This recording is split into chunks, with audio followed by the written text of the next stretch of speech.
हम 3 बहनें थीं।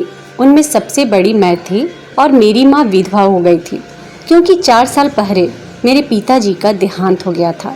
तब से मेरी माँ घर में ही रहती थी। लेकिन मैं परेशान हो जाती जब माँ अपना तकिया उठाती तो उसके नीचे हजारों का नोट कहाँ से आते हैं, जबकि माँ तो कहीं जाती आती भी नहीं है और घर में कोई कमाने वाला भी नहीं है। तभी माँ हमें कहती थी कि जिसका कोई नहीं होता है उसकी मदद खुदा करता है। मैं माँ का राज जानना चाहती थी क्योंकि मैं सब बहनों में सबसे बड़ी थी और मुझे माँ पर शक हो रहा था। एक दिन स्कूल की छुट्टी करके घर में ही माँ के कमरे में छुपकर बैठ गई। जब रात हो गई और जैसे ही 12 बजा, उसके कुछ देर बाद ही एक मर्द माँ के कमरे में दाखिल हुआ, जिसे देखकर मेरी रूह कांप गई क्योंकि वो मर्द तो। नमस्कार दोस्तों, मैं हूँ नेहा और आज मैं आपको पलक और पिंकू की दर्द भरी प्रेम कहानी सुनाने जा रही हूँ। आशा करती हूँ कि आपको ये कहानी ज़रूर पसंद आएगी। मेरा नाम पलक है। मेरी 3 बहनें हैं। मेरी छोटी बहन जो बीच वाली थी उसका नाम सीमा है और सबसे छोटी बहन का नाम मीरा है। मेरी दोनों बहनें मुझसे छोटी हैं। सीमा मुझसे 2 साल छोटी है और मीरा मुझसे 4 साल छोटी है। जब हम लोग बहुत छोटे थे तभी मेरे पिताजी का देहांत हो चुका था। एक दिन मेरी छोटी बहन मीरा स्कूल जाने लगी तो उसने हंगामा खड़ा कर दिया कि हमारे स्कूल में पार्टी है, मुझे कुछ पैसे चाहिए। मैं उसे समझाती रही कि माँ से इसके बारे में बात मत करना, बिना वजह उनको तकलीफ होगी, मगर वो समझने की कोशिश करती रही। लेकिन माँ से पैसे मांगने लगी तो उन्होंने तकिया उठाकर बहुत सारे पैसे निकाले और हजार का 2 नोट मेरी बहन के हाथ पर रख दिए। मुझे अचरज का झटका लगा कि आखिर माँ के पास इतने सारे पैसे कहाँ से आ गए। अभी 2 दिन पहले ही तो घर में खाना भी नहीं था। छोटी बहन के जाने के बाद मैं माँ के पास जाकर बैठ गई और उनसे जानने की कोशिश करने लगी कि माँ आपके पास इतने सारे पैसे कहाँ से आ गए। माँ मुस्कुराकर बोली, मेरी प्यारी बेटी, भगवान गरीबों पे मेहरबान होता है। वो अपने भक्तों को बेसहारा नहीं छोड़ता है, बस उसने ही हमारे लिए ये इंतजाम किया है। ये बात मेरे समझ से बिल्कुल ही बाहर थी क्योंकि पिताजी के देहांत के बाद हमारे रिश्तेदार मानो जैसे दूर ही हो गए थे। मदद करना तो बड़ी दूर की बात है, उन्होंने कभी फ़ोन करके हमारे हालात के बारे में जानना भी ज़रूरी नहीं समझा। खैर, मैं खामोश हो गई थी। मुझे लगा शायद माँ के पास थोड़े बहुत पैसे बचे होंगे जो उन्होंने मुश्किल वक्त के लिए संभाल के रखे होंगे। लेकिन ये सब रोज का ही हो गया था। माँ सुबह उठ के जब भी तकिया उठाती तो नीचे ढेर सारे पैसे होते थे। अब देखते ही देखते हमारे घर के हालात काफ़ी सुधर चुके थे। हमारे पास किसी चीज़ की कमी नहीं थी, मगर मुझे बेचैनी सी हो रही थी कि आखिर में माँ के पास पैसे कहाँ से आ रहे थे। हम 3 बहनें थी, भाई कोई था नहीं जो कि कमाकर माँ के हाथ पर पैसे रख देता। सबसे बड़ी बहन मैं ही थी। मैं तो खुद अभी कॉलेज की पढ़ाई कर रही थी। मेरा बिल्कुल भी पढ़ाई में दिल नहीं लगता था। मुझे रह रहकर माँ और उनके पैसों का ख्याल आता रहता था। मेरी सारी बहनें कम उम्र की थी और मासूम थी। उन्हें तो अपनी ज़रूरतों के अलावा किसी और की ना कोई फिक्र थी और ना कोई परेशानी थी। बहनों का अच्छा बुरा सोचना मेरा ही फर्ज था। मैंने सोच लिया था कि मैं माँ के राज जान के ही रहूँगी। अचानक उनके हाथ कुबेर का खजाना कैसे लग गया। मैं बस स्टॉप पर खड़ी अपने ही सोच में इतनी गुम थी कि कॉलेज की बस कब निकल गई मुझे मालूम तक नहीं पड़ा। मैं जब तक अपनी सोचों से बाहर निकली तब तक बहुत देर हो चुकी थी, बस बहुत दूर जा चुकी थी। तभी आसमान में बादल मंडराने लगे थे। मैं डरी हुई खड़ी थी कि अचानक मेरे साथ हो गया। तभी हल्की फुल्की सी बूंदाबूंदी होने लगी थी। अचानक मेरी नज़र 3 लड़कों पर पड़ी जो खड़े होकर मुझे अजीब सी नज़रों से देखकर मुस्कुरा रहे थे। मेरी तो डर के मारे जान ही निकल रही थी। डर से मुझे कुछ और न सूझा तो मैं बस स्टॉप छोड़कर चलने लगी थी।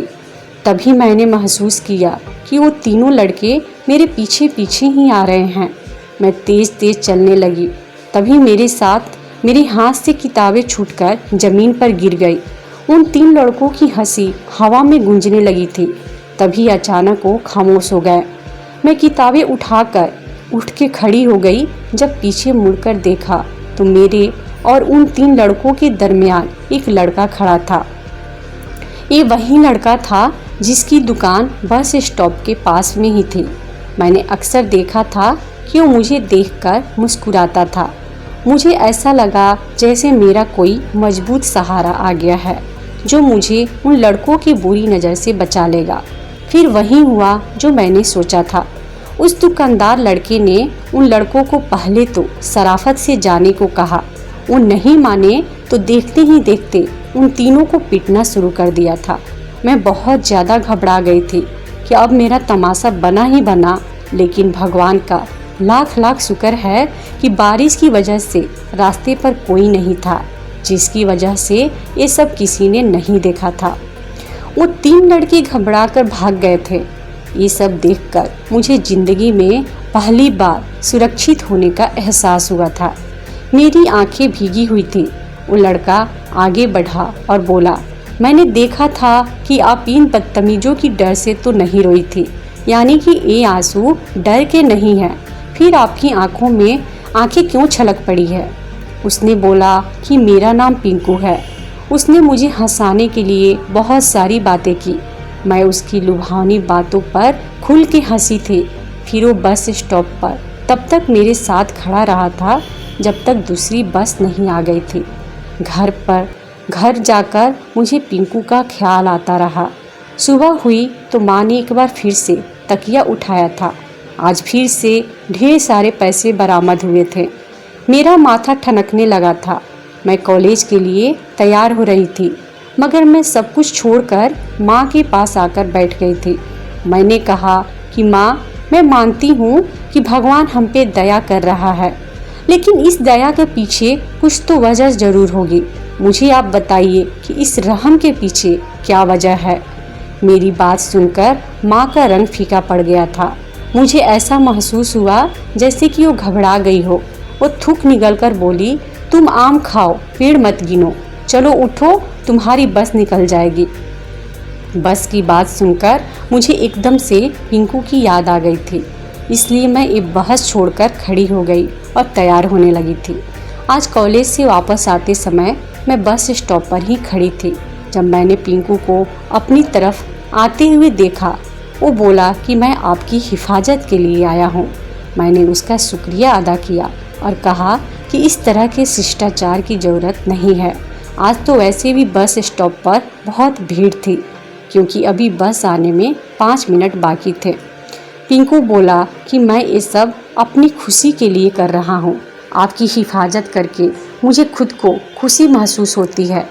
मुझे ये बात सुनकर इतना अच्छा लगा था कि मैं शब्दों में इसे बता नहीं सकती। अब इसी तरह हर रोज़ पिंकू मेरे पास आकर खड़ा हो जाता था। उसने मुझे अपना मोबाइल नंबर भी दे दिया था। मैं अब घर जाकर हर रोज़ उसे फ़ोन करती थी। पिंकू ने मुझसे कहा कि वो मेरे रिश्ते के लिए अपने माँ बाप को मेरे घर पे भेजना चाहता है। इससे ज़्यादा खुशी की बात मेरे लिए और क्या हो सकती थी। मैंने उसे कह दिया कि वो अपने माँ बाप को हमारे घर भेज दे। अगले ही दिन पिंकू के माता पिता उसका रिश्ता लेकर हमारे घर आ गए थे। हमने हर तरह से बेहतरीन इंतज़ाम किया था। पिंकू की अपनी दुकान थी जो बहुत अच्छी चलती थी। माँ को भी ये रिश्ता उचित लगा था, इसलिए माँ ने हाँ कह दिया था। मेरे और पिंकू की खुशी का तो कोई ठिकाना ही नहीं रहा था। माँ बाजार से दहेज के लिए अच्छी अच्छी चीज़ें खरीद के लाई थी और मैं सोच कर रह जाती थी कि आखिर ये क्या मामला है। माँ से पैसों के बारे में पूछती तो वह सिर्फ इतना ही कहती, हर सुबह तकिए के नीचे से इतने पैसे निकल आते हैं कि तुम्हारे दहेज के लिए एक से बढ़कर एक चीज़ खरीद सकती हूँ। मेरी बीए की परीक्षा आज शुरू हो गई थी। मेरी शादी की तारीख परीक्षा खत्म होने के तुरंत बाद की तय हो गई थी।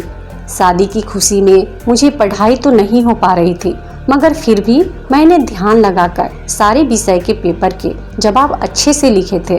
अब उम्मीद थी कि यकीनन रिजल्ट अच्छा ही आएगा। फिर देखते देखते मेरी शादी की तैयारी भी शुरू हो चुकी थी। हल्दी की रात मैंने माँ के कमरे में ही गुजारी थी, क्योंकि मैं जानना चाहती थी कि माँ के पास इतने ढेर सारे पैसे आते कहाँ से है। मैं सारी रात जागने की कोशिश कर रही थी, लेकिन मैं ज़्यादा देर अपनी नींद पर काबू पाने में नाकाम रही थी। सुबह 10 बजे माँ ने मुझे झटका देकर उठाया था कि बारात आने वाली है। माँ बड़े गुस्से में थी। वो बोली कि न जाने ये कैसी लड़की है जो अपनी शादी के दिन भी गधे और घोड़े बेचकर सो रही है। मैंने घड़ी में टाइम देखा तो मैं खुद भी परेशान हो गई थी। फिर उठकर जल्दी से अपनी तैयारी करने लगी। इतने देर में मेरी सहेली भी आ गई और मुझे दुल्हन का मेकअप करने वाली थी। मेकअप करते करते 1 बज गया था।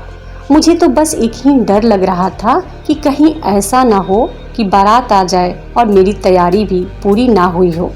बारात का वक्त 12:30 का था, मगर सभी जानते हैं कि ऐसे कामों में थोड़ा बहुत टाइम तो आगे पीछे हो ही जाता है। 2 बजे जब मैं तैयार हो गई थी तो मैं एकदम से रिलैक्स हो गई थी। अब अगर बारात आ भी जाती तो मुझे कोई फिक्र नहीं होती। इतने में मेरी माँ कमरे में दाखिल हुई तो उनके चेहरे से हवाइयाँ उड़ी हुई थी। वो बोली कि पलक, पिंकू को फ़ोन करके पूछो कि बारात कहाँ रह गई है, अभी तक आई क्यों नहीं। हमारे मेहमानों का तो भूख से बुरा हाल हो गया है। मैंने माँ को तसल्ली दी कि बारात भी आ जाएगी, इतनी जल्दी किस बात की है। मगर मैं नहीं जानती थी कि मेरी बारात तो आएगी ही नहीं। मैं पिंकू को फ़ोन पर फ़ोन करती रही, मगर उसका नंबर बंद आ रहा था। जब 4 बज गए तो हमारे घर आए मेहमान अपने अपने घर वापस लौटने लगे थे। मेरा तो रो रो कर बुरा हाल हो गया था। इतनी देर में मेरी सबसे छोटी बहन मीरा आ गई और मुझसे बोली कि दीदी, सीमा दीदी कहाँ है। सीमा मुझसे 2 साल छोटी थी। वो भी मेरे साथ ही कॉलेज आती जाती थी, मगर उसकी परीक्षा ख़त्म हो चुकी थी, इसलिए वो घर पर ही रहती थी। मैंने रोते रोते ही उसे जवाब दिया कि मुझे नहीं मालूम कि वो कहाँ गई है। बाद में हम लोग उसे ढूंढने लगे थे। इस तरह ढूंढते ढूंढते 10 बज चुके थे, मगर उसका कोई पता नहीं चल रहा था। बात बड़ी सीधी थी कि वो शादी की माहौल का फ़ायदा उठाकर घर से भाग गई थी। एक बेटी की बारात तो ना आई और दूसरी बेटी बिन बारात के ही विदा हो गई थी। इस धक्के को माँ बर्दाश्त नहीं कर पाई थी। उनकी शुगर हाई हो गई और माँ को पैरालाइज का अटैक हो गया। मुझ पर 3 दुखों का पहाड़ गिर गया था, मगर मैं बड़ी ढीठ थी, तीनों गम सह गई थी। माँ को 2 हफ्ते तक अस्पताल में एडमिट कर दिया था। फिर डॉक्टर ने उन्हें यह कहकर छुट्टी दे दी थी कि हमने हर तरीके से कोशिश कर ली है, मगर भगवान के फैसले के आगे हम डॉक्टर भी बेबस होते हैं। हम आपकी माँ की टांगें निकालने से नहीं बचा सके। मेरी माँ टांगों से अपाहिज हो गई थी। अब वो सारा दिन चरपाई पर पड़ी और रोती ही रहती थी। दोस्तों, इस कहानी की आगे का भाग यानी कि अंतिम भाग मैं आपको अपने अगले वीडियो में बताऊंगी। इसलिए अगर आपने अभी तक मेरे चैनल को सब्सक्राइब नहीं किया है तो मेरे चैनल को सब्सक्राइब करके घंटी के बटन को जरूर दबाइएगा, ताकि जब भी मैं अगली कहानी की वीडियो अपलोड करूंगी तो उसका नोटिफिकेशन मिलेगा आपको सबसे पहले।